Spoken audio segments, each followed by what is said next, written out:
On One Detroit, removing a freeway, what the plans are for I-375. Plus, I catch up with Stephen Henderson and Nolan Finley for a look at the week's headlines. And more than a haircut, we'll take you to a barbershop that's passing along life lessons. We're at Northern Lights Lounge in the city's new center. I'm Christy McDonald. One Detroit is coming up. Masco Corporation is proud to manufacture innovative and environmentally friendly products for the home. Delta faucets, craft-made in Merillat cabinets, and Behr brand paints have all been designed with you in mind. Masco and its family of companies, serving Michigan communities since 1929. Support also provided by the W.K. Kellogg Foundation, a partner with communities where children come first. The Cynthia and Etzel Ford Fund for Journalism at Detroit Public TV.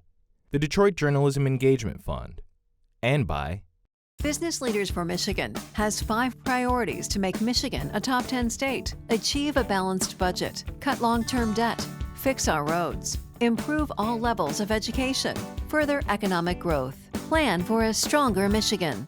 How does diversity bring energy to us all? At DTE Energy, we believe that it's the contributions of all that build great communities. As a company, we grow stronger by welcoming the unique perspectives of everyone. As community members, we support our state's broad culture and heritage. From working closely with women and minority-owned suppliers to embracing our local cultures, DTE Energy is powering diversity. The DTE Energy Foundation is a proud sponsor of Detroit Public Television. Also brought to you by Ally, NISSAN Foundation, and viewers like you. Thank you.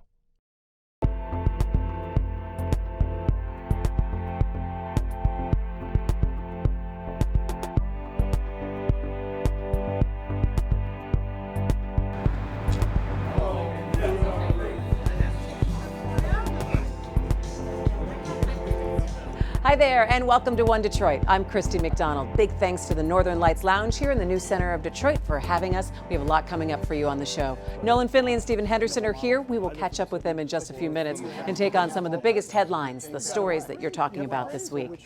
Plus, come with us as we visit a barbershop that doubles as a social club and how it connects the community. That is all coming up for you on the show. But we are starting with a closer look at plans to deconstruct I-375.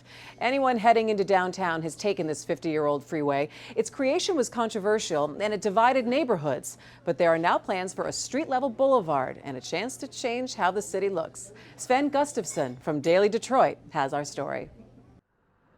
In the heart of the Motor City lies a freeway that's old and in the way. I-375 forms a barrier between Greektown and the Lafayette Park neighborhood. The bridges need repair and the concrete is crumbling. How to fix that? Shut it down and fill it in. Freeway removal. Maybe a radical notion to some, but this could all be gone, and pretty soon. Really, it opened in 1964, so at this point it's well over 50, pushing 60 years old. Michigan Department of Transportation project manager John Laurie is working to convert I-375 to a street-level boulevard, making room for pedestrians and bicyclists, open green space, and some land for new development. What's the cost comparison between just fixing this freeway and all the bridges and filling it in and redeveloping it as you're talking about?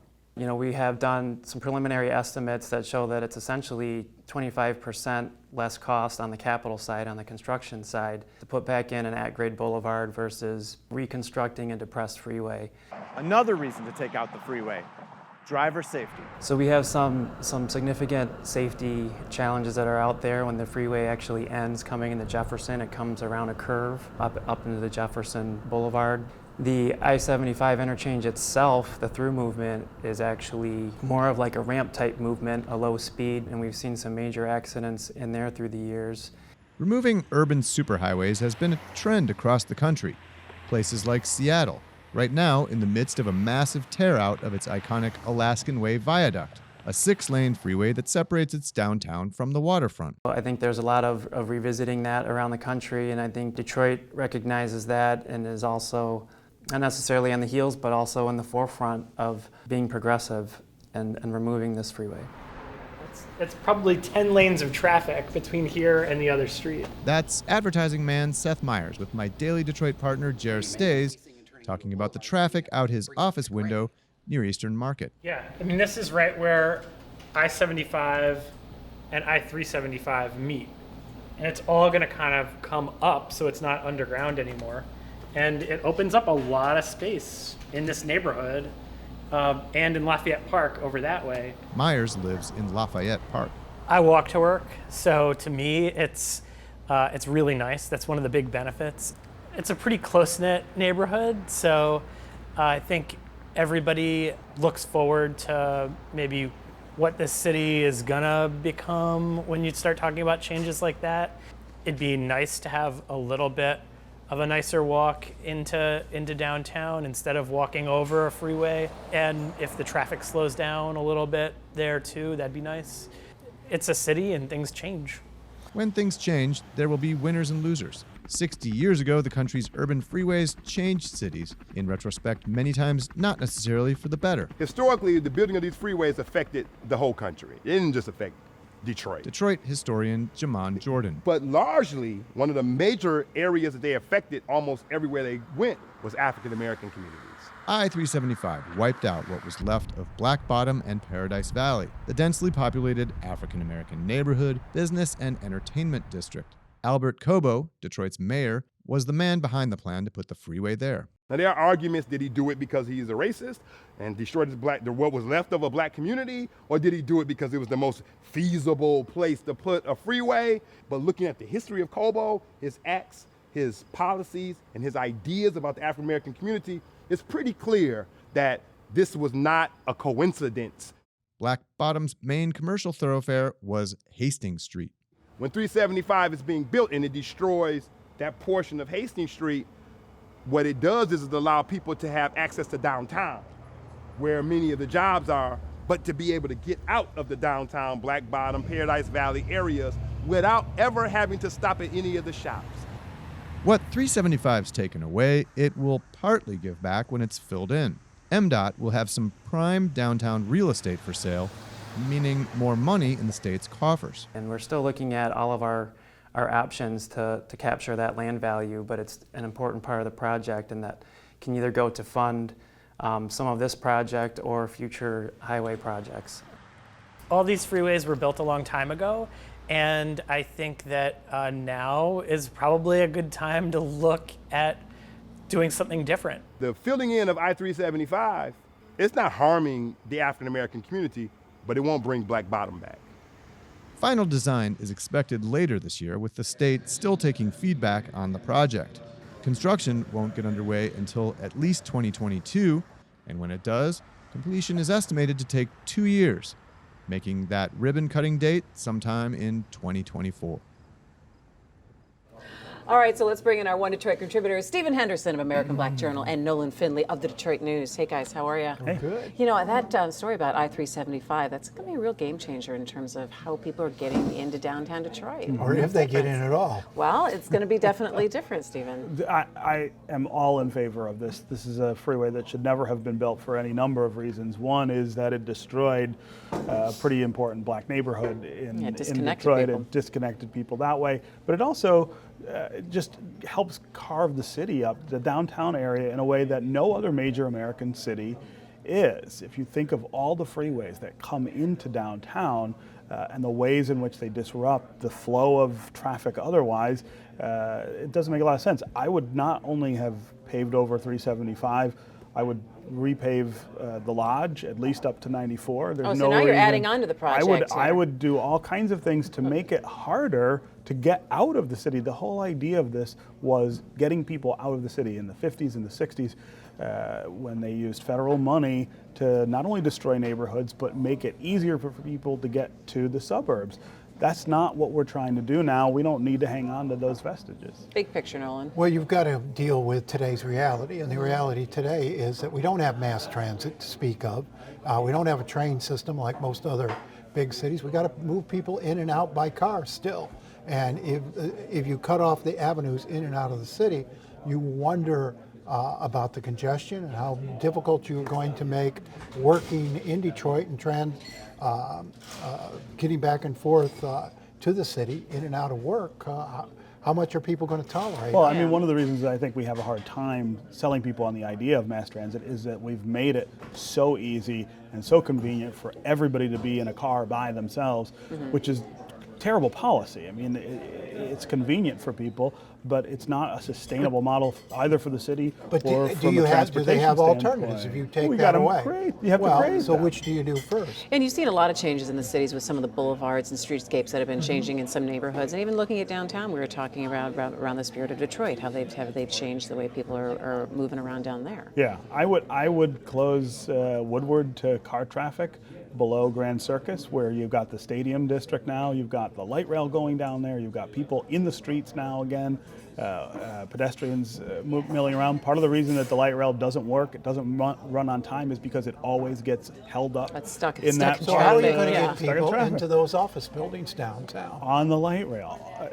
on other modes Does that of have the capacity transportation. for it? Sure, it does. I mean, think about other cities. Do you know any other major city in America where you have an 8-lane boulevard that comes right into the center of downtown? It doesn't exist anywhere else. We've created this because of the car and our affinity for it, and I'm not knocking any of that, but it's terrible, terrible transit policy. It's terrible public policy. It makes the city unlivable for anyone who's not in a car. All right, we'll start adding up to 2024 when this I-375 Sure, project hope could be done. you don't expect people to walk in Detroit, for goodness sake. Well, all right, let's go ahead and take a look at some other things that are happening this week. You know, Nolan, I was thinking about you and watching the UAW strike with GM, and now we're in its 30th day, a month essentially, and they could be getting a little bit closer. But what does this say, big picture, about the power of the UAW, and has this lasted longer than you thought it would? Well, it's lasted longer than it should have, because GM started out with a pretty good offer.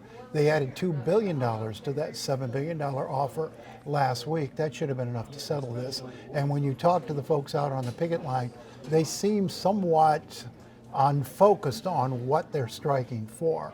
Normally you get a strike over wages, not increases. GM's put wage increases and profit sharing increases in this, not trying to take away anything in terms of health care. It seems to be centered on the issue of temporary workers. Well, these UAW strikers have already lost $5,000 to $6,000 each. How much longer are they going to push and sacrifice for temporary workers to get permanent status? Well, I mean, the whole idea of this strike actually is a throwback to the idea of the union itself, this idea that workers stick together, that workers fight for one another, and injustice to one group of workers is an injustice to all of them. These temporary workers are part of the problem, not just at GM, but in the economy generally. These are people who are paid a non-living wage, essentially. They don't have permanent work. They struggle with health care and other things that we need them to have in order to not be leeching off the They help system. GM remain close to competitive, and in terms of hourly wages, GM still has a $13 an hour disadvantage over foreign automakers who build cars in this country. Understood. That's not insignificant. And GM But has they're a dealt problem with too. competitive issues for decades, and Well, the they pattern can't take a step back too far in this contract. The pattern maker can't be the lowest common denominator. This is not a country where we expect people to work for poverty wages. And there are a lot of people who have jobs in auto plants who cannot keep pace with the things that we expect them to keep pace with in their lives. It creates all kinds of other problems in society that we then argue about. Well, how do we make sure that people have These health care? temporary How do we workers make in the sure? auto plants are paid at about the average rate for manufacturing workers across the country. The UAW, But that rate is the low. UAW blue collar workers are among the elite of manufacturers, The ones, the factory permanent workers. not just in America but around the world. And they should be. I mean, this is Nobody's the questioning that, but wealthiest these, country in America. These temporary in the world. workers help GM manage their workforce, give people time off who are But what working. are we- And you're 6 finding and 7 temporary days workers, a though, in week. every line of work, whether you're in a newsroom exactly. or whether you Exactly. are in a plant. And it's not a great trend for the economy. It's not a great trend for Many of them economic justice eventually or any of become the things that we permanent want. workers. Yeah. All right, let's talk a little bit about money. What's going on in Lansing? Are we settled with the budget? Nothing? Well, say Sharkey they- yeah. and Chatfield say the budget's done. They'll live The with governor says they'll she's live still with it. open to a supplemental, and I don't know what that means. I mean, does she want them to put back the money she took out, or is she open Well, to so far negotiating? she's put her priorities on the table, but not theirs. And I'm not sure they're going to come back. I think they're content with this $1 billion in unspent money. I do think eventually they'll come together and pass and spend that money, pass a plan for Eventually, spending that though, but money, when is that? But they're not in any hurry. Well, I actually want to give the governor some credit here for showing more backbone than previous Democratic governors have shown when they had Republican legislatures, and saying, look, if you don't cooperate, if you don't bargain at the table in good faith, I'll punish you. And I think that's a lever that's got to be available It doesn't seem to to the governor, work and she's for her. using, and she working left better than just rolling over. She left the table a month early, 3 weeks early before the deadline. She's got no room to accuse anyone else of not coming to the We've table. had this argument. in They good were gone faith. all summer. They weren't at the table. She left the table 3 weeks before the deadline, and then Because they weren't making any progress. Then thought she would bring the Republicans back by vetoing things that are important to their constituencies, Sure. but also things that are important to a lot of folks in Michigan.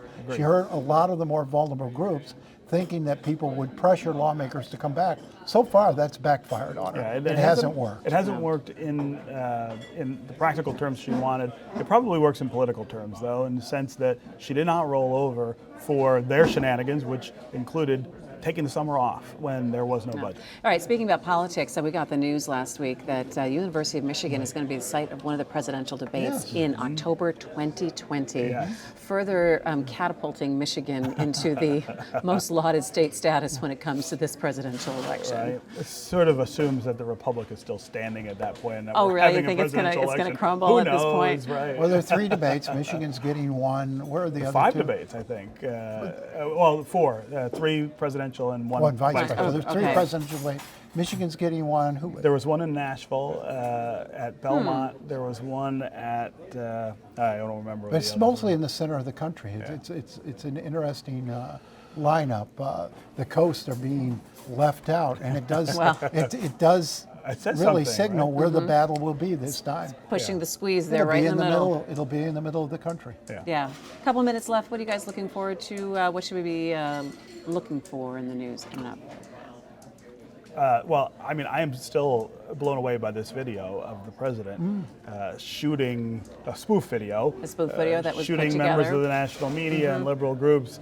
We're waiting as of Tuesday this week for him to say something about this video and distance himself from it. He hasn't. He's busy on Twitter attacking other people. On day one, the White House put out a statement saying he condemns the video, saying he hadn't seen it. and he said he condemns it and hadn't seen it. So you can't say he hasn't condemned it. I mean, it's a despicable video, and whoever put it out, I mean, it's indicative of where we are as a country. I mean, you had 2 videos go viral yesterday, that one and the one of the young woman coming out of the Trump rally getting punched in the face, and it does speak to where we are in this country in terms of how we think we should practice our politics and what's okay and what's not okay. Yeah, and images continue to be powerful.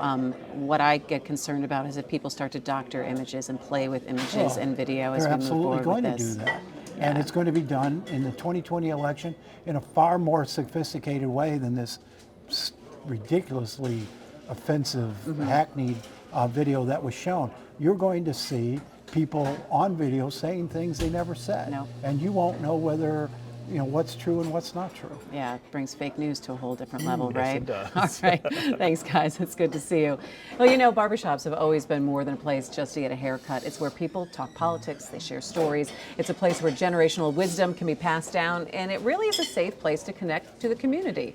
The Detroit Social Grooming Club is one of those places. Not only can you get a haircut, but their Shop Talk series brings in influential clients from entrepreneurs to professional athletes willing to pass on their knowledge and experience. Take a look. So I opened a barbershop because I saw a gap, right? I wanted to create an environment that I felt proud to work in, and I think a lot of barbershops offered the community piece of it, but didn't offer, the kind of career trajectory that I saw for myself. And I saw a lot of barbers also not take pride in where they worked and how they worked, and I wanted to provide that space. It really started solving a problem for myself, and if it was solving a problem for me, then it probably would be solving a problem for other barbers as well. One of those things is belonging. You know, what if we use the barbershop as that place to belong? Because historically, barbershops have been third places. You have work, you have, you know, home life, and then you have this third place that you can go to and connect with people and share ideas, so on and so forth. Whether it be a coffee shop or a barbershop, you need this place to belong. Do people look like you? Because if nobody in the shop looks like you, then you probably aren't welcome. If we could hire all different types of people, then when somebody walked in, they would see themselves. You know you belong. Because if I walk in a bar here and I don't see anybody that looks like me, that's a signal you don't belong here. And I think when you have black ownership, it naturally turns into a place where black people gather and have open, honest conversations about strategy on how to build wealth in your community or how to just be safe in general. You know, the barbershop is the black man's country club, period. Shop talk happened because we would attract all these different individuals across, you know, racial lines, but also across kind of professional lines. We would have college students, we would have college professors, we would have athletes, entertainers. They would have this information. They would have these insights. And because of the trust built between client and barber, they would share some of those insights with us. And when they share those insights, I just learned something, or I just taught something, or, you know, we just learned something as a barbershop. And I said, what if, you know, we started to intentionally organize like they did back in the day? What if we organized these talks around what we learned in the shop, right? And it turned into kind of a community classroom where we were able to bring in Grammy Award-winning artists or graffiti artists or, you know, athletes and have them tell their story, or political officials, and they would tell their story while getting a haircut, where our community felt comfortable asking whatever question. Because no matter how famous you are, when you walk into a barbershop, everybody's the same. We're trying to take it to the next level of like not just sharing and debating, but also teaching. And I think we can do that in a very non-invasive way. I think we can do it in a way that's authentic to this space. And I think that we can shake some things up. And that'll do it for One Detroit. Make sure you check out DetroitPBS.org for all of our stories during the week. But we're going to leave you learning a little bit more about Northern Lights Lounge and its place in the Detroit music scene. We'll see you next time. Take care.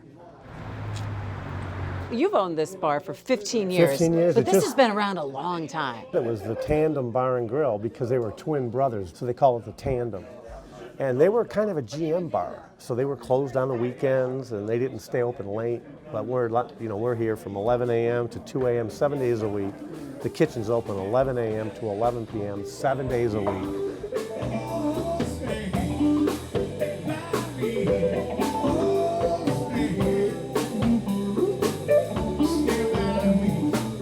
It's a good neighborhood place, and the owner, Michael Salaka, runs a good business.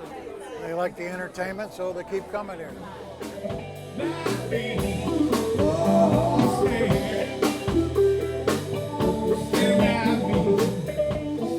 I met Dennis, and we became friends, and he would come here, and at one point he said, hey, maybe I could play here. So we tried it, and he liked it, and then eventually... 10 years later. 10 years later. He's still coming back every Tuesday. It's a good practice session.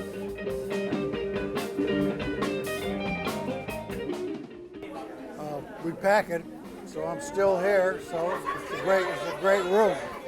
Everybody has fun in here. I mean, it's just that kind of, it's almost like Cheers, you know, it's that kind of, everybody knows your name. This is the only place in Midtown, back in the day, I worked at Motown Studio A, is about 2 miles from here, and now I'm working here, and I still go to the museum and play sometimes, so I've traveled 2 miles in my career. I was there every day, so I did, Cloud 9, Just My Imagination, Psychedelic Shack, Someday We'll Be Together. It just went on and on. Nitty Gritty with Gladys, all that stuff.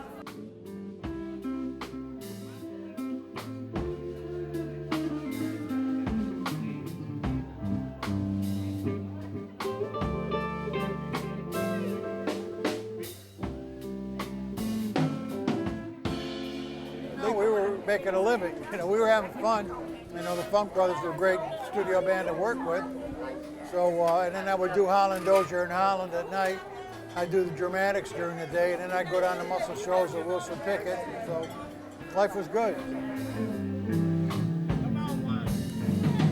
Show your support for local independent journalism on Detroit Public TV by joining us as a sustainer at dptv.org/OneDetroit. Masco Corporation is proud to manufacture innovative and environmentally friendly products for the home. Delta faucets, craft-made in Merillat cabinets, and Behr brand paints have all been designed with you in mind. Masco and its family of companies, serving Michigan communities since 1929. Support also provided by the W.K. Kellogg Foundation, a partner with communities where children come first. The Cynthia and Etzel Ford Fund for Journalism at Detroit Public TV, the Detroit Journalism Engagement Fund, and by Business Leaders for Michigan has 5 priorities to make Michigan a top 10 state. Achieve a balanced budget, cut long-term debt, fix our roads, improve all levels of education, further economic growth, plan for a stronger Michigan. How does diversity bring energy to us all? At DTE Energy, we believe that it's the contributions of all that build great communities. As a company, we grow stronger by welcoming the unique perspectives of everyone. As community members, we support our state's broad culture and heritage. From working closely with women and minority-owned suppliers to embracing our local cultures, DTE Energy is powering diversity. The DTE Energy Foundation is a proud sponsor of Detroit Public Television. Also brought to you by Ally, NISSAN Foundation, and viewers like you. Thank you.